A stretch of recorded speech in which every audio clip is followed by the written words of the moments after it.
And the topic of today's session is, are we not just better off as democracies or worse off, but are we smarter, which I find quite ironic, of course, because the smart was the definition of smart in democracy meant application of technological advancement of some high tech or IT management, also artificial intelligence to managing, to administering countries, cities, societies recently.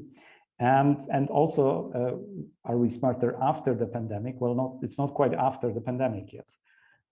So we are in the middle of it. Nevertheless, there are a handful of experiences, especially throughout the last year or so, when we actually had the debate with participation of Cathrin Riedel from LOAD, an organization she's a chairwoman of, a German think tank on digital policies, privacy and liberty in the sphere of network, of digital, especially in Germany, but also a big outlook on Europe. And Cathrin was also participating in one of our first Zoom debates we had. We launched early last year. We were learning Zoom like everyone else to be a format for keeping up and actually developing the format of debating Europe and debating world questions. And next to her, there is Tomasz Kasprowicz, dear good friend, not only from Republika Foundation, but a fellow debater from old times, student times as well. Tomek as a researcher, as a lecturer. He teaches economy and studies economy, especially macroeconomics, but he's also a practitioner of business as a managing partner at Gemini, which is an IT and accounting company, or implementing accounting digitalization, and basically making companies smarter, at least in Poland. But he'll tell us all about it. And I have a couple of questions to you. And to begin with, Cathrin, is how much, I mean, we just waited, knowing that some computer just crashed, and we hear a lot about, I don't know, this failed, that hacked. I was in panic very recently, learning about a vulnerability in my devices discovered by a civil society group, showing that Apple devices were exposed to Pegasus. So I was immediately rushing. It was a big alert, And I'm just thinking how much of this last year experience has brought our attention to, to things working better in digital world, or how good are we in fact as democracies with the society economical part as well of it in the digital realm. Are we smarter? Are we better? And Cathrin. Thank you, Wojciech, and thank you also for inviting me again, and thank you for the question. I think from a German perspective, we haven't definitely learned enough. What we recognized here in Germany during the pandemic, that digitalization is a bit important, and that we're lacking a lot regarding digitalization of our schools, of our health ministries, and also regarding cybersecurity, but it's not really a topic, especially cybersecurity and being vulnerable. We had a very severe cyber incident at the university's hospital in the city of Düsseldorf, where they had a cyber attack, and one person really died of the cyber attack because the machines weren't working anymore.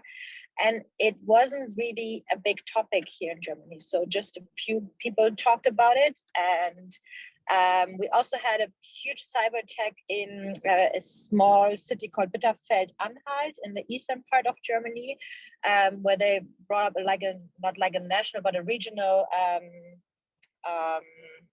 what's it called? Like when you have a burning bushes or something like that. So it's such a big incident, and they invited the German army to help them because they weren't able to pay out all the social welfare stuff, and the whole administration really broke down. And yeah, I have the feeling that people hoping for the pandemic to go away, not only because of our health, but also because they can go back to normal. And normal means like not using digital tools too much, going back to schools, which is important itself, but also because there is no digitalization in schools. There are no working platforms, no video platforms which can be used in schools due to data protection and so on. So I think well, we're talking now a bit more about the importance of digitalization, but even, you know, we have elections here in Germany. Digitalization is not really a topic in all the discussions our candidates for the chancellorate have. Yeah, well, they're all the deficiencies, I would say, we have in the public debate about digitalization, and that this is so interesting to learn also from you, you know, on this perspective, kind of through German experience.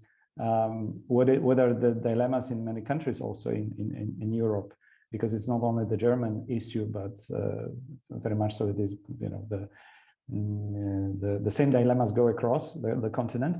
And at the same time, I mean, it seems that at least some could manage and actually scale up during the pandemic, exactly because they would use the new digital culture that, I mean, like it or not, we have all embraced because we had to. So with this, I will be turning to Tomasz for now, for his account of what is his account of, you know, smarter in the sense of more digital, more advanced technology in the use of the governing of the country, but also in, you know, governing our economies. It seems, at least from my perspective, that some of the media who were betting against the current and they use pandemic as an opportunity, they actually upgraded. Our own programs upgraded because we got so many more, you know, discussions and debates. Is it the same for business? Is it the same for, you know, for companies that started to look up to become smarter? Well, there are many changes going on. Of course, the biggest one is about the mode we work in, of course, and the remote work, which wasn't that popular outside of major corporations. This was due to numerous reasons. Chiefly among them in the smaller companies was the lack of trust, especially in the eastern part of the European Union. Well, basically, the pandemics forced everybody home, and the only way you could work in many cases was to work from home. And that basically forcefully changed opinions of many entrepreneurs in terms of you know, what's admissible and what's working and what's not working. Because of course, remote work has a lot of perks, so it has a lot of dangers as well. But in order to make sure whether it's good for you or not, you have to try it first. And for so many companies, it was the first try, and for many of them, it was at least to a degree successful try, meaning this hybrid type and mode of work will be implemented further. Furthermore, this also disseminated implementation of many other digital tools, including digital signatures, the digitalization of contact with the state, for which neither party was really prepared from the start in many cases. Those technologies that were already there, and they were already there for a long time, actually got the widespread use for the first time. And this could be a huge push toward efficiency that we will observe in the coming years, because we were able to mitigate certain problems with them. This can be also useful taking into consideration shortages in the workforce. The ability to include into the workforce people that were excluded so far due to their disability, place where they were staying, and so on and so forth. All of those tools give the possibility to include them in the workforce much more seamlessly than before. So that's also a part of being smarter. This also changed the way many of the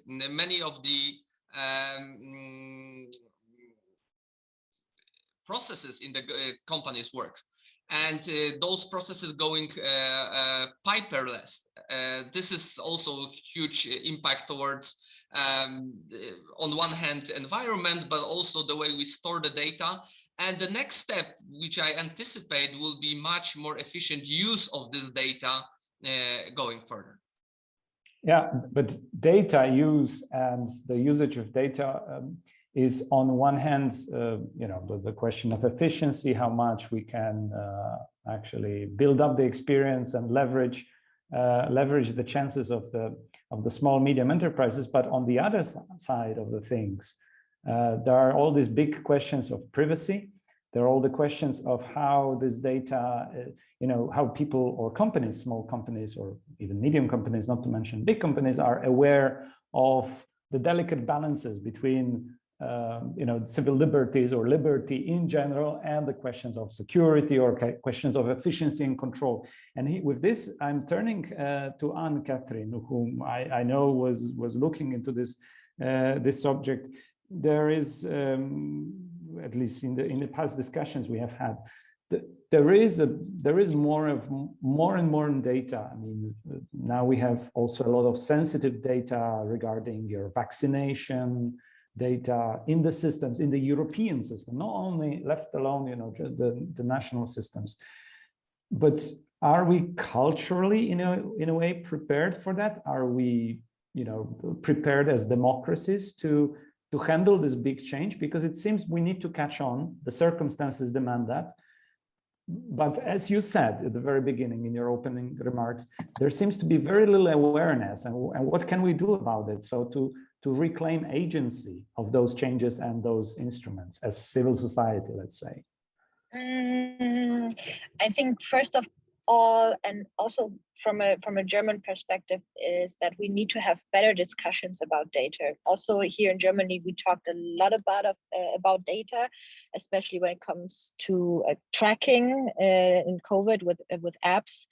And there were a lot of people in shows on TV saying that the Corona app we have here in Germany, which is perfect, which is super nice, because it's not collecting your personal data. It's tracing, it's a tracing app, not a tracking app.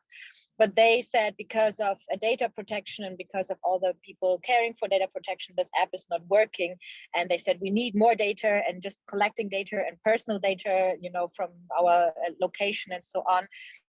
And we never talked about what kind of data we want and where, and if we have the hardware to collect the data. If you want to have, if you want to do tracking like they did in South Korea, for example, you have to tell where you want to get the cameras from, where they collected the camera views and then the data where people were in the public sphere.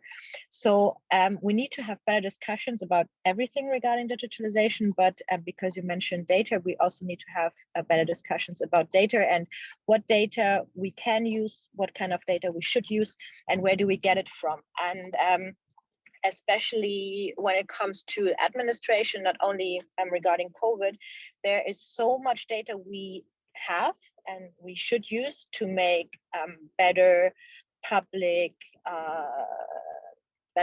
offers or decisions, like do we have enough space in kindergartens or in schools regarding to the numbers of child which were born, and do we do the right things regarding the pandemic to increase public freedom or to decrease it.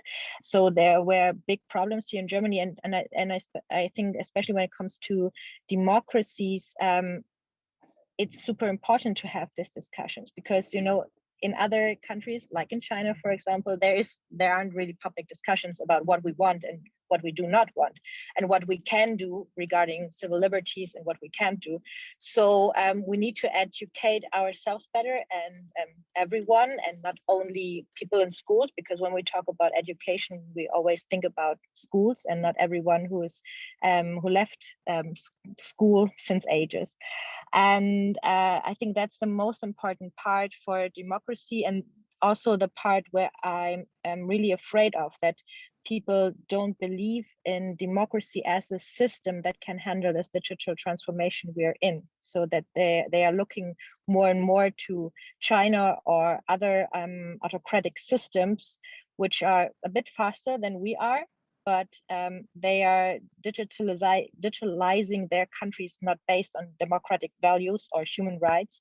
And on the long term, this is a bigger problem. So yeah. But do you believe that that creates a sort of a backlash against technology, especially from those who are at the gates of protecting democracy, like civil society activists, but also journalists and media community? I mean, all those who care for democracy in a way. What's their view and what's their role in the very same question, reclaiming agency, democratic agency over the digital revolution in this aspect?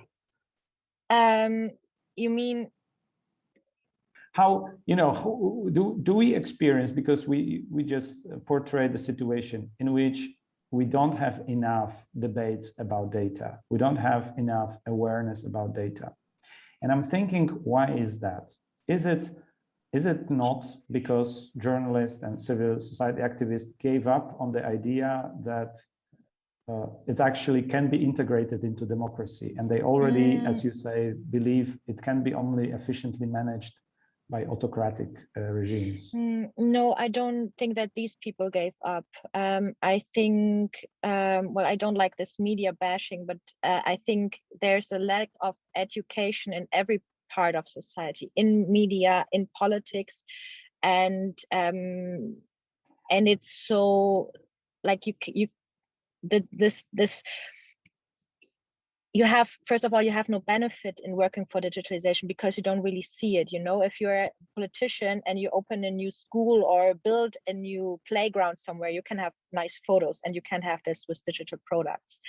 And in media, we have the problem that there is so much to cover, so much to do, and the journalists have so less time and not enough money anymore. So we have this financial problem in media, and there's a lack of knowledge everywhere. So and that's what I meant with also these guys who were invited in German TV to have discussions on this Corona Warn app we had, where I thought, like, why aren't there journalists who are inviting experts on this? But they are inviting like people who were very loud in media, but not really experts. And there were no discussions, no like questions, like, why are you arguing that only personal data will help against the pandemic?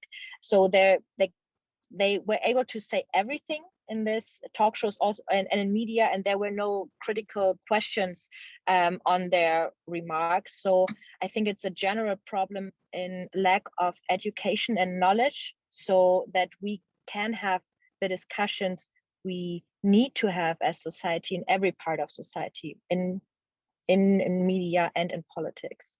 So this is essentially asking for more civic education and programs directed at kind of familiarizing journalists, but not only activists and politicians with the digital culture and how to handle that effectively, but not forgetting about the democratic core values. There are great journalists, and especially the magazine Republic from Switzerland doing a great job, and also here in Germany, small media outlets, but in the broad discussions like on TV or in the bigger newspapers, it's also not enough space for this discussion. So we're discussing, well, climate change is a big topic and it's an important topic, but also here in Germany, we're discussing sometimes in the media and on TV, like a bit, I would say, bullshit topics, sorry to say, but not the ones who are really important for the times we are in. Yes, so rubbish is all around in the discussion, of course. Tomek, how to? I mean, you're also looking through the trends, both in economy, but you're also looking at the politics and public life.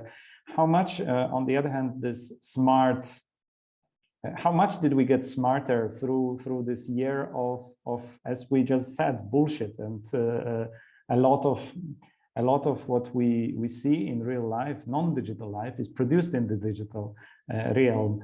It seems that we are maybe not even smarter. We are much less smart because of the disinformation, because of the spread of the way we organize our discussions online, which do not allow people to, I don't know, go across their bubbles. What are your most worrying signs of, you know, things that show that we as democracies are not getting smarter? Well, I actually start with the optimistic note. So I believe we got smarter on several counts. The first one being we know that how vulnerable we are and how it is easy to disturb our economies, our societies, our political systems. That is a huge knowledge I hope we will use eventually to make that better. And we can see certain discussions about them. Some of them may be a little bit misguided about the logistic chains, how they should be shortened, how we should stockpile, send certain supplies in case of emergency, and so on and so forth. So that's the first thing we learned. Second thing we learned is we are completely unprepared for events like this. We didn't create our systems to be resilient, and we didn't actually use required of our politicians to have a plan to fight this. So we are smarter, that we know that we are quite stupid. That's, let's say that, putting it this way. Unfortunately, it also shown huge deficiencies in the education system. We have those anti-vax groups, or almost anti-vax groups, how they call themselves. They say they are not against vaccines, but yeah, and then there's this big but that goes after that. So that's also, we are smarter. We know we have groups like this. They are quite powerful. They are quite vocal, and we have to figure out a way to deal with groups like this in the future. So those are huge elements, I believe, that made us smarter, and showing out the challenges that we have to deal with. We also seen certain development in our governments, learning how to use certain technologies. So talking about the apps and digitalization, the early attempts were usually pretty laughable, but they got better quite quickly, which is quite optimistic approach.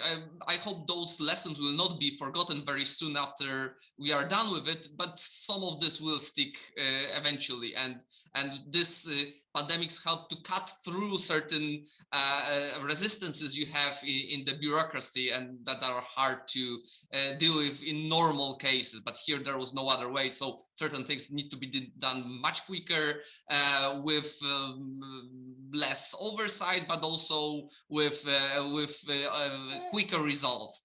So those are the optimistic things. I believe that the ways we got smarter. The question is what we will do with it, and here I'm much less optimistic, and I think that probably we won't do much with it, and we'll forget it, longing for the life as usual, and then we will hit another pandemics, whatever it will be, and we'll say, yeah, we should have foreseen that, because then in 2020 we weren't prepared. We should have prepared, but that's unfortunately how human beings work. Okay, so that's some degree of optimism, and then not so much. But yeah, I would pick your brain a bit still about the most the most worrying, but also maybe the funniest, if you come across them, the situations or the trends, developments of the last year because of the digital the disconnection of pandemic, the digital world. What strikes you, would stroke you as something, you know, that might have never occurred, at least that fast, if those two never converge? So the biggest worrying part for me is that you know, in the past, when there was a guy that believed that the moon is made of cheese, you could just discount him as a village idiot and forget about him altogether. Now, due to the internet, village idiots can congregate, and then if you have 1,000 or several thousand of people that believe that the moon is made of cheese, then they have a certain power to influence stuff. And we've seen that happening a lot, especially with people having a lot more time to be online and nothing else to do and trying to join. And you can see how this misinformation works very well to the talks to the people that are normally, you would consider them very well adapted and educated and critical and so on and so on. And then they start to repeat those very silly things that they found on the internet because they are well prepared in terms of disinformation. So that's things that worries me probably the most. The other being the huge move towards online education, which has its merits, but on the other hand has a lot of drawbacks, and I'm afraid that we won't be seeing those. Thanks, Tomek. I think we might just have lost Cathrin, at least for a moment. So let's see, she apparently has entered a garage. So I'm not sure if we can, oh no, there she is. She's back. She's back.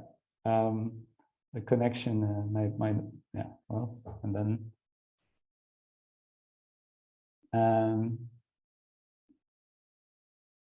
so let's see if Cathrin is still with us. Yes. Back, sorry. Yeah, no worries. It's impressively good connection along the way. I mean, you must be, the reception is all very good. In one of the very popular formats in Polish internet that has developed over the last months was this exactly driving and talking format. So conversations in a car for the super popular segment of the media online. I find it also amusing with our formats now. If you still hopefully have the reception. Last account or last and the final summary account, if you were looking at the public sphere, because we touched upon of that a lot, you know, what's your view of public sphere of the after the pandemic, after over a year of pandemic and the digital media? Are we going actually to see more and better public sphere because the media learned how to master digital? Or we are seeing something more worrying, and this is not going in a good direction. How does it look from your perspective, Cathrin? Thank you, and sorry for the drama. We had good with luck with the connection, but I'm receiving all the time calls, and now I had to send my boyfriend to the supermarket, and we're in the garage. So that was a point where the connection broke. So, but it's fine. I hope so. Well, I think regarding the public sphere and digitalization, I think, as I mentioned in the beginning, we're not really at this point where we understand how important it is, and not only like in all the field where you recognize it on a daily basis, like in school or in work, but also when it comes to the much broader perspective. Like I'm right now talking a lot about tech foreign policy and how we should take part as not only as Germany, but especially as Europe, in discussions regarding standardization and about the impact China has and the impact we as Europeans should have, and how we should work, for example, together with the United States for tech regulation. But I think where we will see a real crack in society, it's the point Tomasz made. About all this disinformation and conspiracy theories, because that's where I see where really cracks are in society. Cracks are between friendships, between families, because people don't know how to deal with all this stuff, because they believe it and really think because it's on the internet or someone said it, it must be true. And there's so much insecurity, yeah, things that get destroyed, and not only because of health issues like the vaccine, but also when it comes to democracy. We saw it in the United States with Donald Trump and the mail ballots. And we see it also here in Germany right now, that the right-wing party, the AfD, is telling people, especially on social media, that there will be a huge, how it called, that the ballot ballots are fake, and that there will be a huge problem, and that we shouldn't trust it. So this whole disinformation and conspiracy theory thing that are spread on the internet, and we don't have answers to that. People often say like, well, we can handle that and free speech, and yes, I'm a big fan of free speech and accounting for it, and I don't say we should delete it or have like a ministry against fake news, but we should talk more about the processes companies and platforms should have to do something against it. For example, Facebook just deleted yesterday a network of conspiracy theorists in Germany, some that stood in front of the Bundestag, our parliament, and with flags, and they are walking together with right-wing extremists. So it's a really messy group now.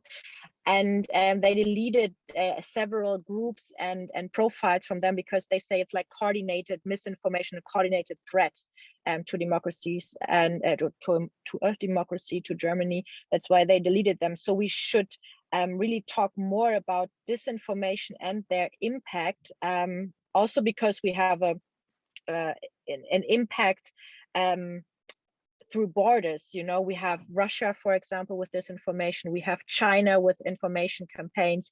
We have people living in the diaspora receiving disinformation, not only on the vaccine from their home countries, which have impacts in these countries. So we need to put it more on our table and discussions. Yeah. Thank you very much, and also again, thank you for connecting, especially that. Hooray, this is your birthday, so 100 lat in Polish, and no all the worries. best. Should have we will not sing. We should will have not been sing. better today. So it was planned differently. It was planned differently. No. So it's you're actually, this is lively, very, very lively, and very good to have you, especially on special day for you. But when we're talking about what improved in a positive way, like it's possible to have this now. We can do it from car. We Exactly. can do this, like put it into our normal schedule, even though it's much better to have discussions like in real person. I really advocate for it because it's better for networking and everything. But I think there's also a positive outcome that we can do it like this way. Well, hopefully, yes. And now for my with the last really moments and minutes, turning to Tomek, and thank you so much, Cathrin, for participating for discussion. We will continue. We will not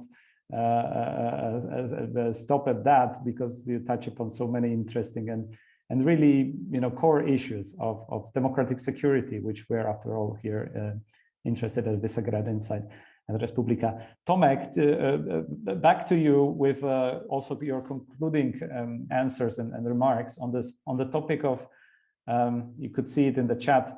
I mean, what are the specific groups in the society, if you could quickly evaluate, that benefited or not from this rapid wave of smartening our democracies, making them more digital, and is there an advantage to, for instance, the elderly populations? And Malik Banat asks, if not, what can be done better? And then he asks another question that, strangely enough, for my ears, is connecting to the topic of a title, Naked Diplomat, by Tom Fletcher, a British diplomat, who wrote that in the digital age, diplomats, as we know them, may very well be redundant. But question from Malik is on the US-China relationship, tech race and stuff. I think in the year of pandemic and so rapid digitalization, also this is also very valid.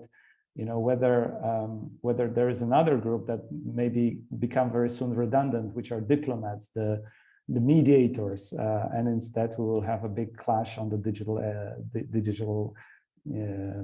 agenda between US and China.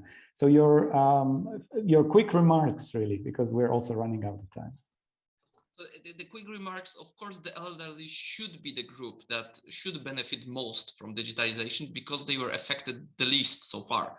So there are the biggest gains there to be made. Does it happen? Not really, because we are not prepared really to introduce those skills to those people. We don't have good channels to do it. Yeah, so it's easy to introduce something to the young because they are at universities, they are at school, so that's easy. It's hard to get to the elderly. We don't have an idea how to do it yet, but it must be done. Take into consideration how our society is getting older and older. Of course, the new old will be people that are already affected by technology, so there will be different mode, but this is something we should use as a channel for future improving the skills of the elderly. So when I am elderly, okay, I will know the Facebook, Twitter, whatever, which will be outdated as telegrams are today. But this will be a way to teach me the new stuff, whatever it's going to be. I don't know what it's going to be. So we have to remember also about that we have today elderly and we don't know how to do it. We should do something about it. I don't have a recipe how to do it, but I'm not as expert in that. But we also have to think about the new elderly and how to use those channels that we are missing with the current elderly. But of course, what happened and the lockdowns also introduced the elderly to the technology. They wanted to talk to their family, they were afraid, so they started using Zoom and other tools like this that are imperfect but substitute of face-to-face meeting. Unfortunately, there is some push towards that. There is some improvement. There is a lot to be done and desired because I would say, ironically, the biggest improvements in connectivity and digitization actually apply to younger generations that already were actually benefiting a lot from that. Thank you. Yeah. I'm out of time. Yeah. I think because also I want to remind everyone that we will continue the same discussion in the next session that will be also recorded and led by Albin Sybera in a moment with fantastic speakers that will definitely have also more outlook on the global perspective, the tensions in the democracies versus autocracies and the questions that connect to the question Malek Banat has posed. But now, I'm Cathrin again. Happy birthday! Have a great day, great weekend. Thank you for joining us. Tomek, the same. Thanks for connecting. Very much. I'm really happy to be here today. I'll just a few words about the speakers. We have Katarína Klingová here with us from the GLOBSEC think tank based in Bratislava, and we have Antoni Rytel, a deputy head of the GovTech Center in Poland. Katarína has a extensive research behind herself in the area of disinformation, and Antoni is very experienced in the field of cybersecurity, not only in his native Poland but also in other countries, including the United States of America. And if I just may sort of take advantage of me being the moderator and bring over some of the issues that were touched upon in the previous session, as well also as a little bit of my own personal interest. One of the previous speakers was mentioning the cyber attack and the German hospital in the city of Düsseldorf, and that sort of brought to my mind cyber attack that took place, or wave of cyber attacks to be more precise, that took place in the Czech Republic last year in the middle of the pandemic, and which, from the publicly available information, was or in which the likely the compromise of a basic elementary cybersecurity standards played a major role in the hacking of one of the largest hospitals in the country, the Bonn Hospital. I think this is one of the things that really interested me in that was that it basically not only exposed a field of public administration, which is very healthcare, have in mind, which of course is very vulnerable even without the pandemic, and which we saw was targeted by cyber attacks in the past, usually by ransomware attacks. And now in the middle of pandemic, what I had the impression that we basically maintained the same problems, but they were even more vulnerable given the pressure that the pandemic created. And I think, as I said, this is applicable to countries across Europe, but perhaps in some specific sense, it is even more applicable to the Visegrad countries, where the healthcare is fairly robust, and it's facing large demographic challenges, where more people in those countries will be dependent on the healthcare, and the healthcare will be in need of further investments. And add on to this, the pandemics, add on to this some basic needs in improving not only cybersecurity in terms of technology, but in terms of human resources, the way they handle the elementary basics. And I was wondering, and this would be the question I would perhaps pose to my speakers. Where would you see is the most effective way to address these issues I have been trying to describe? Is it investments? Is it education, which was also mentioned in the previous session? Is it a combination of the two? Is there any other way we could address these? And let me know, should I start with Katarína perhaps, or give a word to Antoni?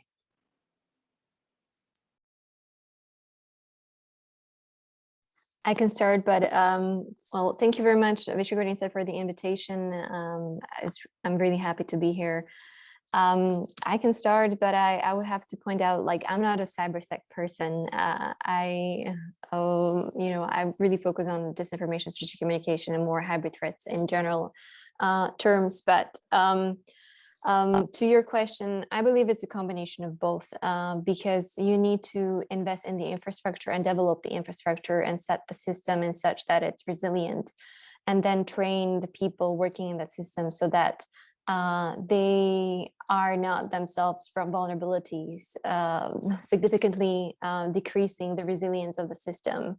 It is said that we are only so resilient or so vulnerable as the weakest chain in the weakest link in the chain, and if you can have state-of-the-art system, if the people working on it do not have really the basic understanding of, let's say, crisis management or a threat perception.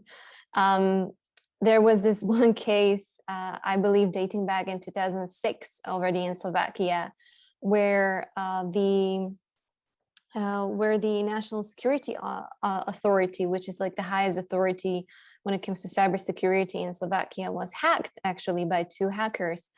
And they didn't do anything that malign.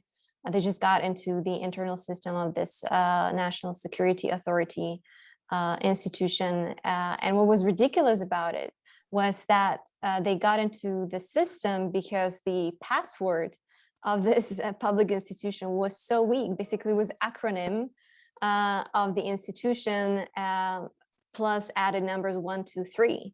And this is definitely not a password you would expect from a leading institution driving the cybersecurity in a particular state. So yeah, it's a combination. It's a combination of education. It's a combination of developing the system and developing also the mindset of the people working in the crisis management or the security system, that the threats are not longer one-sided, but you need to think about the threats at the moment in a wider perspective, and certain things that might not be immediately connected are and could be connected and could be influencing one another.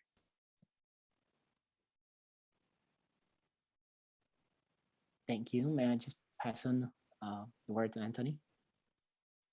Yeah, absolutely. So again, many thanks for your very kind invitation, and just taking off where Katrina left, I think pointing just to one mitigation or one factor in cybersecurity probably isn't the best way to go forward.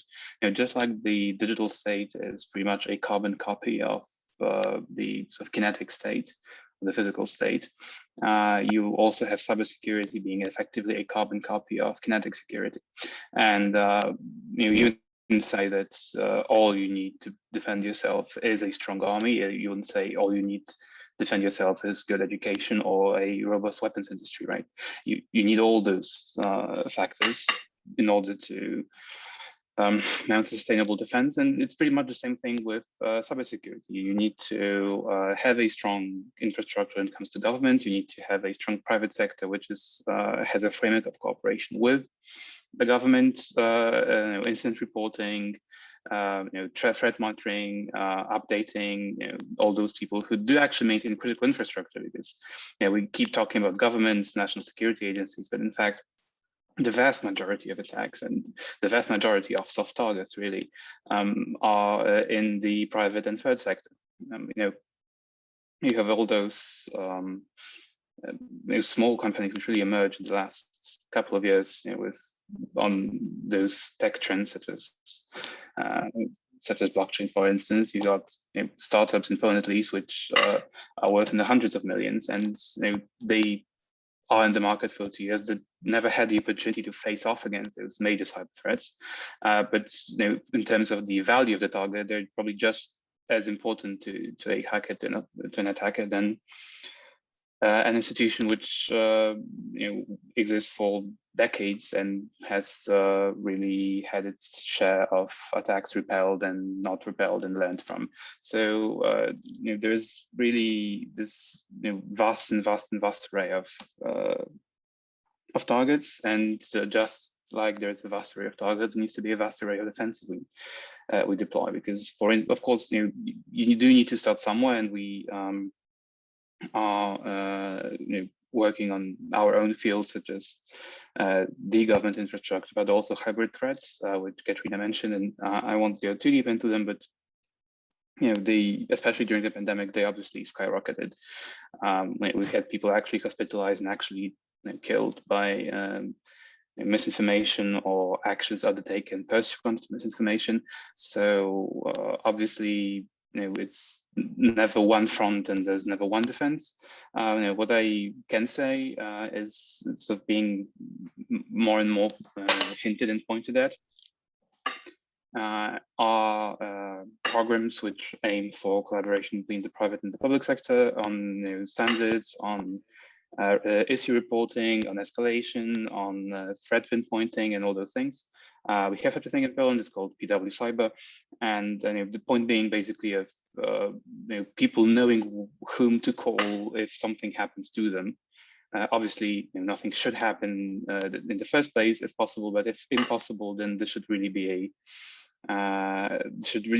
as little uncertainty as possible, because literally seconds do matter in terms of the distance between threat highlighting and threat reporting. And in one instance, I could refer all of you to is our Social Security Administration, so people who pay out rents and pensions and all that. And I think they're actually the major target of impersonation. The emails and messages being sent signed by those people, some people pretending to be this administration, and literally seconds make the difference between the attack being totally unsuccessful with ludicrously low amounts of funds being drained, and an attack being majorly successful with millions being stolen from taxpayers. So I think it's time, it's collaboration, it's sort of knowing whom to call if needed to be, if I had to name one, two at least. If I may very quickly, just based on your responses, add on to this a quick sub question, and then I'll also definitely touch up on the issue of trust and information, disinformation. But before I do that, do you think that there is still a prevailing understanding, or maybe an unnecessary categorization of cyber issues and the digital related issues as being a specific domain? Maybe that there is a lack of maybe training or explaining the population that these are really one and the same, that the same kind of habits that people have maybe with their physical wallet is the kind of a habit they should be able to transcribe into their behavior in the digital domain. Do you think perhaps that making this more friendly, or do you think that there's any value in efforts such as these?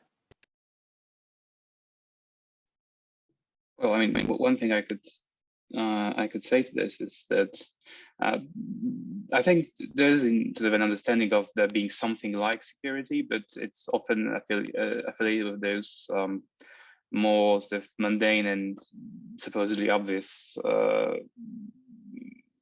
efforts, such as having a decent password, such as not sharing them with people, and all those kind of things. But really, I think it goes on two levels. So one is the kind your average Joe will have to abide by, and this is cyber hygiene.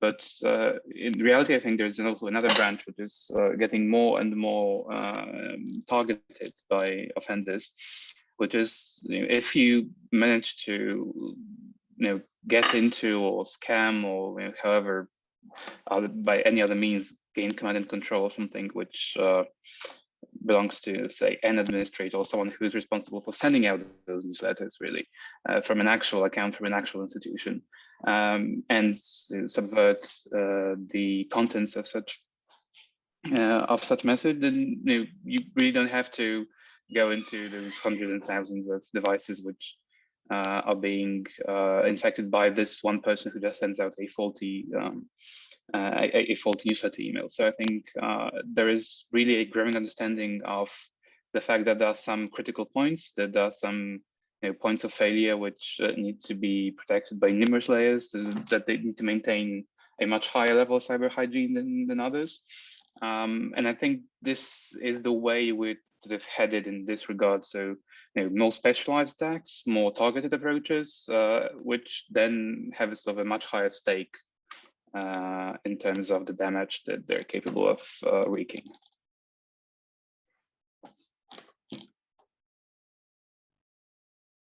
Katarína, would you like to add on anything to this, or? Maybe just summarize everything, but I mean, Antoni really put it very nicely. In general, I think that, yes, people do not understand that the cybersecurity is connected with the digitalization, and a lot of our legislation is not really updated. I mean, our legislation is in analog, or is living in analog world, while our society is living in a digitalized world, and it's getting more and more digitalized every single day. So we need to catch up our legislation. We need to catch up our methodology of how we collect data and how we perceive threats when it comes to digitalization and cyber attacks.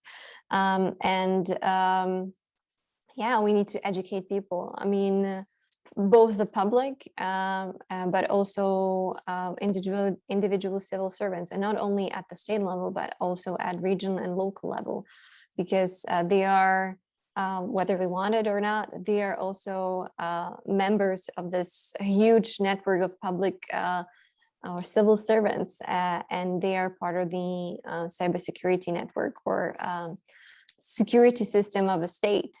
And a lot of hybrid threats are happening on low levels, or low cyber attacks are happening at low levels. And as Antoni said in the previous remark, people should know whom to call, which is often problematic because they do not know whom to call. Because what often happens is that the public servants and public institutions do not actively communicate with the public and do not actively provide information what to do when this happens to you. it's getting better, definitely. I mean, there's a fantastic new institution that was founded focusing on cybersecurity in Czech Republic. You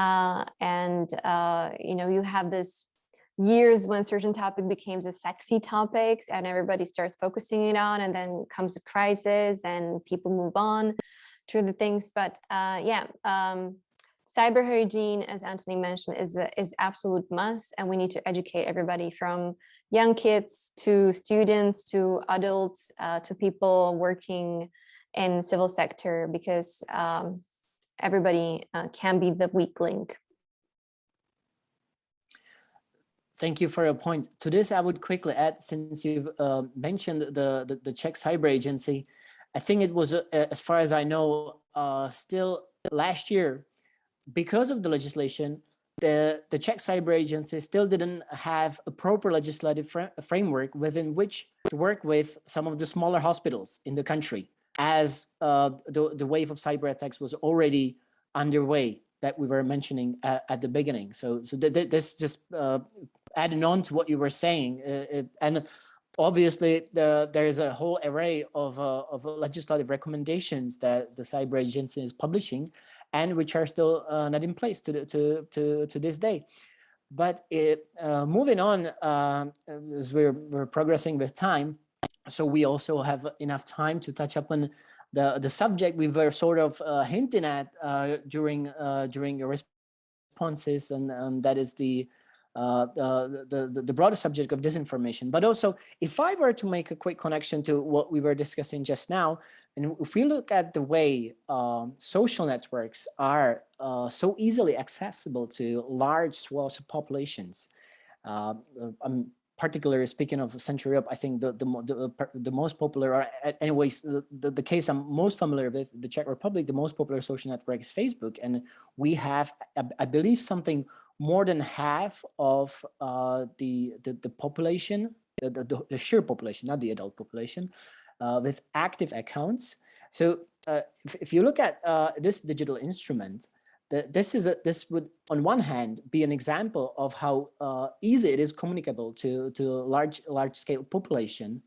But then, of course, looking at it through the perspective of disinformation, it strikes back through another direction, namely, obviously, the sheer amount of disinformation that we've witnessed during the pandemics. And if I just were to make one more example, I'm talking to you today from Ljubljana, and I think it was just two days ago that there was actually an attack at the parliament, because 2 days ago in Slovenia came in force a law by which you are obliged to provide evidence of being either vaccinated, of being either having gone through COVID or have a negative test if you are to enter a public building, restaurant, public transportation, etc.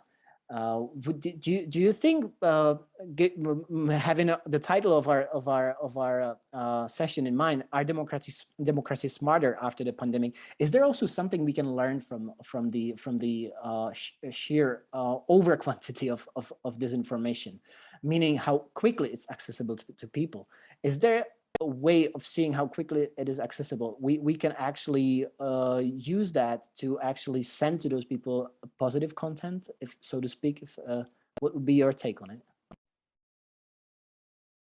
I'll start with Katarína. Sending a positive content. Well, unfortunately, algorithms of social media platforms are not based on sending the positive, fact check or, quality information, based information to the masses. I mean, that's not how the algorithms of social media platforms unfortunately work. And Central Europe and Central Europeans are eventually very much vulnerable to various disinformation.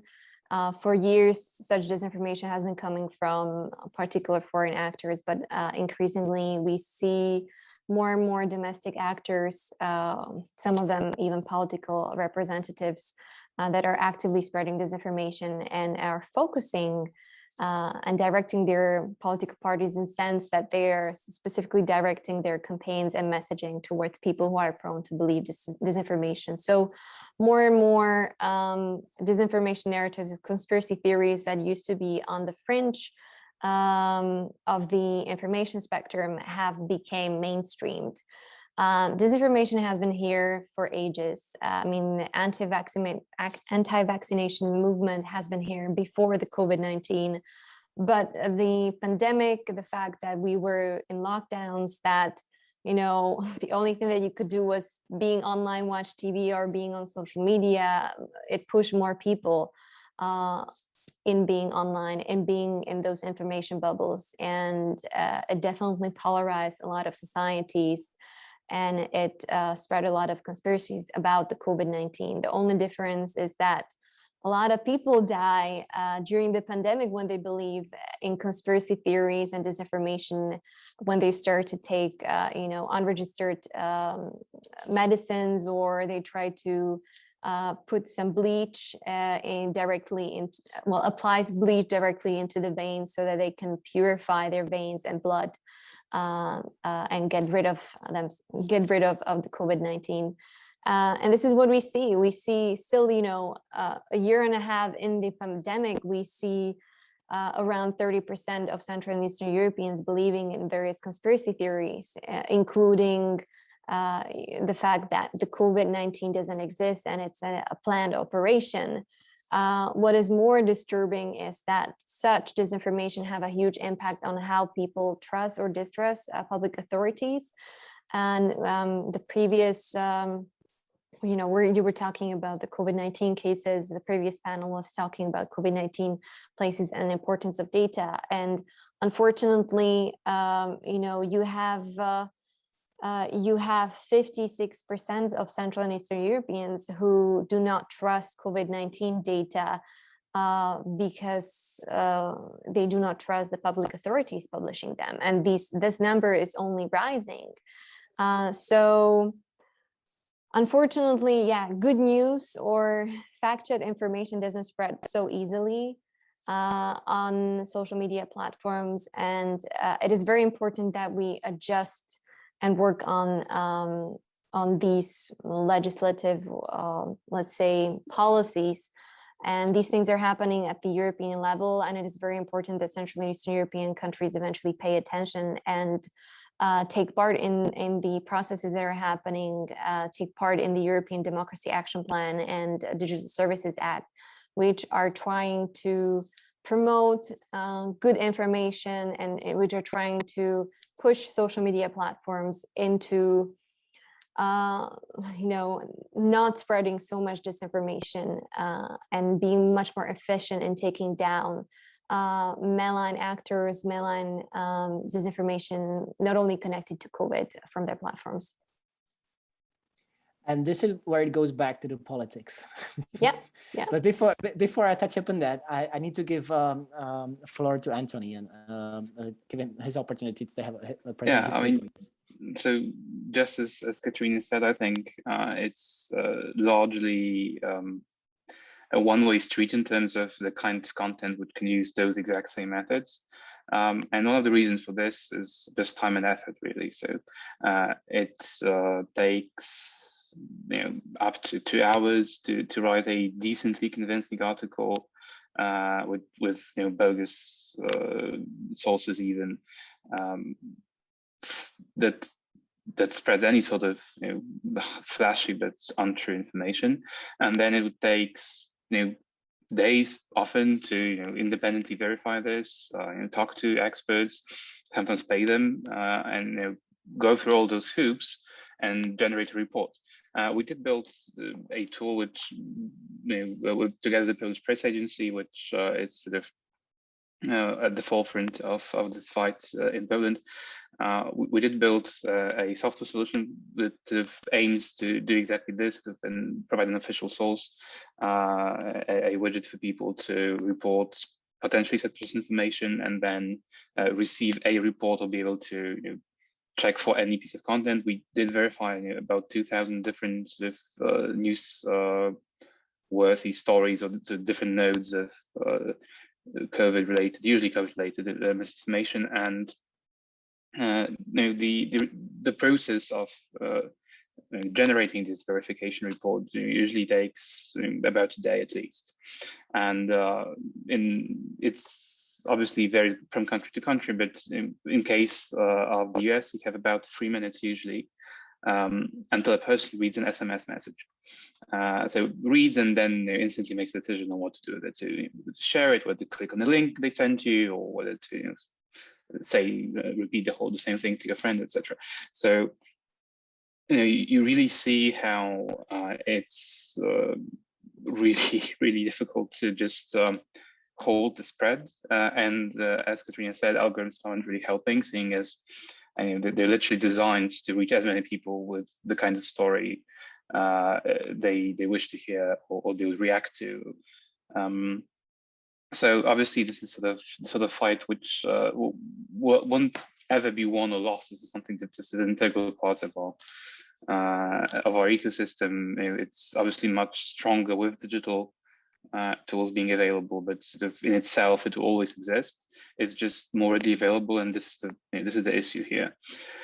Obviously, before we get into all those purely political matters, I think it's also the major challenge here is that for our region at least, is that it's like with traditional, whatever traditional means in cybersecurity sense, but with traditional cybersecurity threats, it was much harder to generate, or much less profitable at least, to generate a fake scam message which speaks convincing Polish or Czech or Slovak or Hungarian, right? Obviously, you have much smaller audience, therefore you have a much smaller yield. We're also not the richest societies on the planet, so basically this is not we're not the prime target for this kind of attacks. But I think that the largest change that we've been seeing in the recent years is that those personalization, customization tools are becoming much better and better. So you can actually machine translate an email, a scam email, and it will actually sound decently convincing for many people. And therefore, we as a region are now facing a threat which some of the other mostly English-speaking countries have been facing for decades now, in different forms, of course. So I think that we also have different means of reacting to this. We also have it's still not perfect. There's still a lot of context which misspelled organization names or ministries that do not exist are being referred to, and all this. But the point being that, and there's issues which don't really resonate with our societies are being hinted at, whether they would resonate with, let's say, the American society, which were designed for. So, they still do have a way to go. But I think that in terms of what we can do as institutions is really just to make sure that those other kinds of information are readily available. That's one thing. So you can always check whenever you actually encounter this one person who actually wants to check whatever happens, whatever you spread, that this person actually does have the knowledge available in their language from a source they do believe in.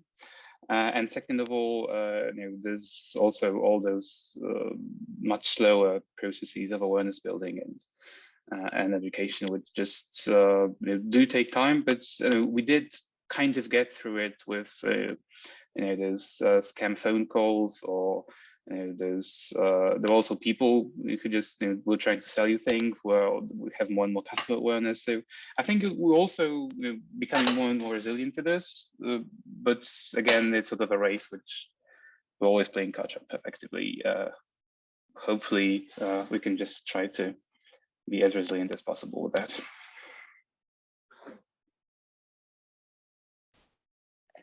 Do we still have room for, if I throw in one more question at my guests, or do we want to open a Q&A session? Okay, well, I very much appreciate what Antoni was saying. Also, bringing forward the sort of let's say the daily non-political routines and how gradually the societies are are growing, or at least to some extent, more resilient to threats in these domains. However, if I may a little bit touch upon this overlap between disinformation and politics, I think these days we can really create toxic atmosphere in any society. Really, it doesn't have to be, and we've seen cases of it in the recent past. It doesn't have to be the case of our countries in a Central European region. However, we also have to be aware of the geopolitical situation in which these countries find itself these days. We've already, Katarína touched upon malign actors being behind systematic disinformation campaigns targeting this region, and at the same time, what we can witness in countries such as Poland and Hungary is most frequently spoken in, but I would argue also Czech Republic has its good share of good meaning in another optimistic way, share of a strong current of populist policies.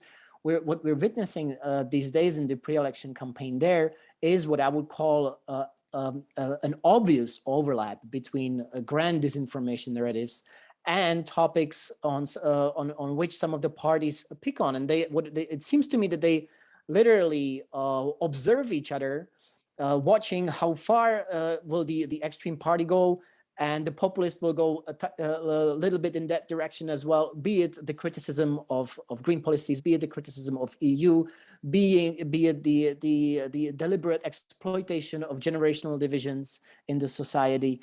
And I'm wondering, and now I'm going to the question that I would like to pose. What do you think? Is there actually a chance, given the politics in the region, to actually push on or succeed at implementing a political legislation that would regulate in some way the political discourse, so it reflects obvious facts more than it seems to me that is currently the case? And here I'll start with Katarína, as it seems to me that if something like that was to happen from the regional countries, Slovakia is best positioned to it these days. No? No, we're not. No, we're not. I don't think that like a legislation really. I don't think that a law or legislation focusing on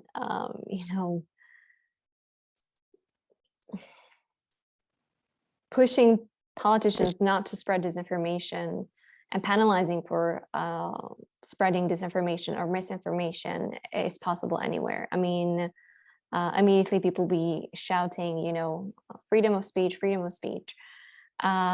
I think that you don't need a law eventually if you have a good political culture. And unfortunately, in my country, in your country, or in many countries around the world, this is not just the problem in the region. You have a lot of politicians that do not really uphold good political culture.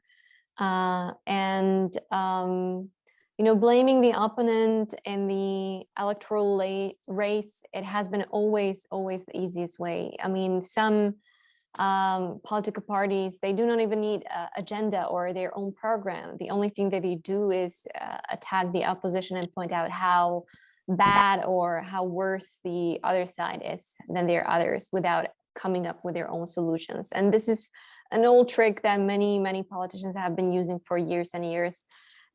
So yes, I don't think that the legislation of political speech or political discourse is possible. You need to build up good political culture as such. One thing that I wanted to point out is that this toxic environment is really present and has been forming here for years and years. I believe in 2017, one of the investigative journalists have mapped out the Facebook pages of disinformation, far-right extremist group, and political party which got into our parliament. And they found out that they have been very successful in communicating their policies, ideas on social media. And already at that time, they had some 130 Facebook pages to their name that they were in charge of. And actually, they were much more efficient in communicating their narratives and spreading disinformation than public institutions, who at the time was still building up, knowledge and awareness, like, hey, we need to start communicating on social platforms. And at that time, the only way how they communicated with the public was by publishing press releases to their website. And let's be honest, how many people eventually visited in the past, websites of Ministry of Defense or Ministry of Interior on a daily basis in order to get information? So this is something that we need to build our awareness on, and build our public, but also political culture. Before our elections, which we had last year, there was a public call on political parties and politicians not to spread disinformation.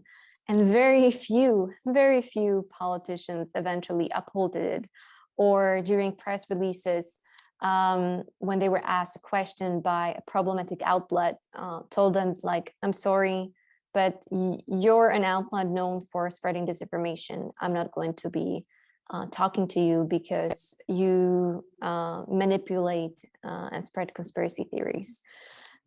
What is unfortunate, and this is something that we've observed firsthand in Slovakia, is that after, for example, the murder of investigative journalist Jan Kuciak and his fiancée, and after the public pressured several public representatives to step down from their positions, many of them became the stars of conspiracy outlets, and they themselves, gave exclusive interviews to problematic outlets that were, spreading polarizing and disinformation narratives. So it's all about political culture. It's all about eventually setting our own standards. Unfortunately, the standards that are being set by our public representatives and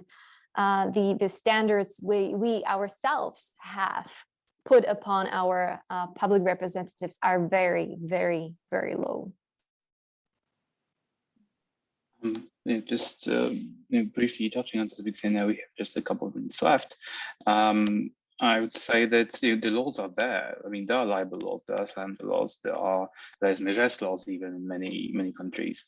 There are many cases in which disinformation is illegal, such as the kind of information which can influence stock price, etc., etc., etc. So I wouldn't say it's about the laws being or not being there. It's more about the enforcement and the classification of the particular sets of information which are being provided to people, and also the speed with which they are enforced. We've had, just as many other countries as well, multiple attacks on vaccination sites, many attacks on doctors, and just as Katarína said before, we've had those movements had been this for some time, right? I mean, that anti-vaccination movement has just emerged last year. It's something which has been there for long, but there are those who but they did gain some prominence, seeing as their issue is becoming more trendy, so to say. And the more people believing something, eventually will end up with someone from the political spectrum being spreading those kind of theories. We did have numerous examples of this all across Europe, really.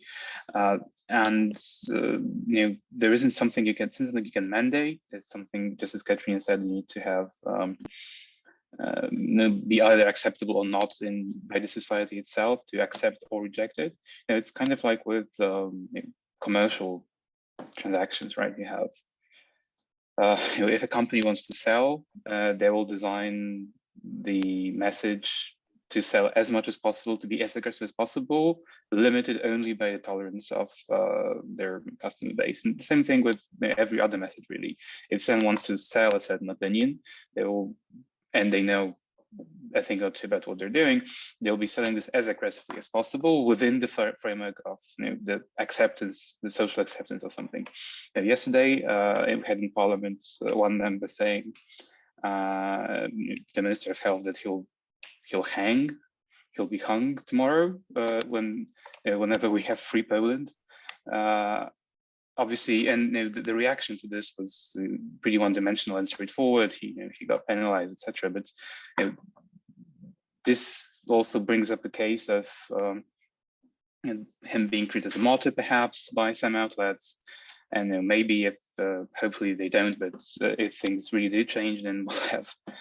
Then he'll be treated as a celebrity by a larger portion of the audience. So I think it's something you can mandate, obviously, but I think it's something you can sort of influence severely by the way you educate all people, by the way you conduct yourself, by the kind of level of aggressiveness you choose to accept in your own messaging. By the level of bias you agree in your own messaging. So I think that it's something really which will never go away, and it never has. We've had disinformation. The first case of disinformation was when an Egyptian pharaoh just portrayed himself as a winner of a battle, which he didn't win. Quite decisively, he didn't actually, but he had hieroglyphs being drawn on temples which praise his name as the victor. And I don't think it has changed so much really, and I think it will change so much really. It's just the new tools being there. But effectively, the idea is the same. You make people believe something which may or may not be the truth. And then at some point, you actually can't tell the difference really, because you can tell whether he won or not, but you aren't really certain about the repercussions of this, or I mean, at some point, it ends up being subject to implementation and interpretation. So I think it's not something you can mandate; it's something you can educate on, and hopefully we will. On that note, and looking at the beautiful background in the Trinity College in Dublin, I just cannot help myself but make a quick note as it brought to my mind a scholar actually from Dublin who published an interesting study about the spread of disinformation in 1980s Yugoslavia and how they entered a television, public domain, and how they eventually played a tragic role in the tragic dissolution of the country. And however, it's 5:47. I can ask one more question if you want to, but our time is up. Valdona, please advise. We can have one more question. If the speakers permit, yes. Yeah. So if I could go first with that, because I will have to leave in, okay, sure. I'll be very quick since this was all of your comments are, thank you very much for your participation. All the comments are very interesting. And but speaking of what can perhaps a public institution or a government do you think this is kind of my recurring question, and I just really want to take the advantage of being able to ask you that. Do you think a strong, let's say EU based or EU level functioning public body of media, television, so something like what I sometimes refer to as the EU BBC, do you think that could make a difference in this struggle? Antoni, please go ahead. Well, I think it's being tried already. I mean, you got things like Euronews or all those. Something the EU does, and this is a very noble effort. I'm not trying to sort of make derogatory comments about the motives of their action, but there are dozens of websites, pseudo media outlets, podcasts.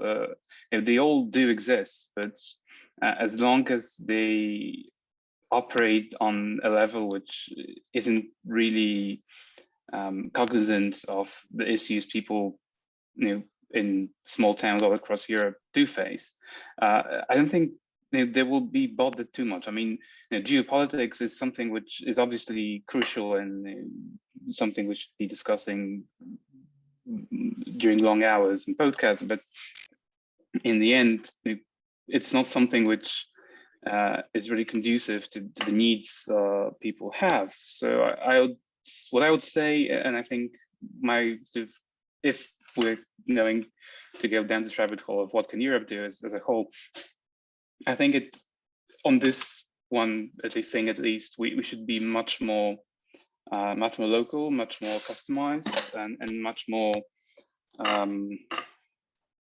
specialized and in the use of the channels which people in the certain region and country use.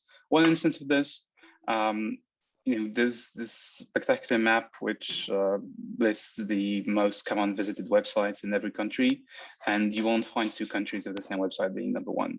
Well, okay, you won't find two countries the same top three. And I think that this one body, which you'd mentioned, would obviously need to focus on something. So eventually they would need to make a choice whether to focus on Belgium or Greece or Poland or Portugal. So I would say that it's much more, what needs to be sort of addressed is much more on a much more grassroots level. But I think it's more than doable in this case. I think the EU has many tools available, and I think it's also providing quite a few. So the direction, obviously, yes, but I think the approach would need to go this one or two levels that would really to be effective. And with this, I have the honor to once again thank you for this very kind invitation. I do hope it was at least decently interesting for someone. Well, we'll just have to continue this on another occasion, I suppose. Thank you. Thank you very much.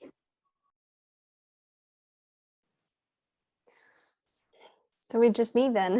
No. I actually very much agree with Antoni, what he said, like localization, customization, more grassroots level. This is very, very important. This is something that we've been observing for several years now from our pollings, but also from our focus group discussions with people who believe in various conspiracy theories and are vulnerable to various disinformation narratives about the European Union.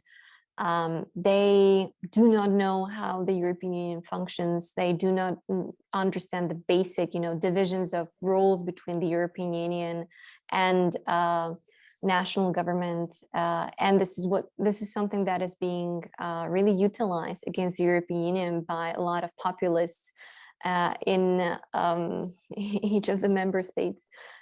Countries. I really like the expression that our Austrian partner has been using, that a lot of politicians suffer from Brussels amnesia, that when they get to Brussels, they vote for specific European actions. They have absolutely no problem with them. And as soon as they, hop on the plane and land in their capitals, they get this Brussels amnesia that suddenly the policies they've been voting for and, actively advocating for in Brussels became their own enemies, and this is something that they will start a fight because it goes against the national principles or values of their country. So we need to work on this because as also COVID-19 pandemic revealed, European Union needs to work a lot on its strategic communication, and that communication and cooperation with the member states needs to be fast-tracked. I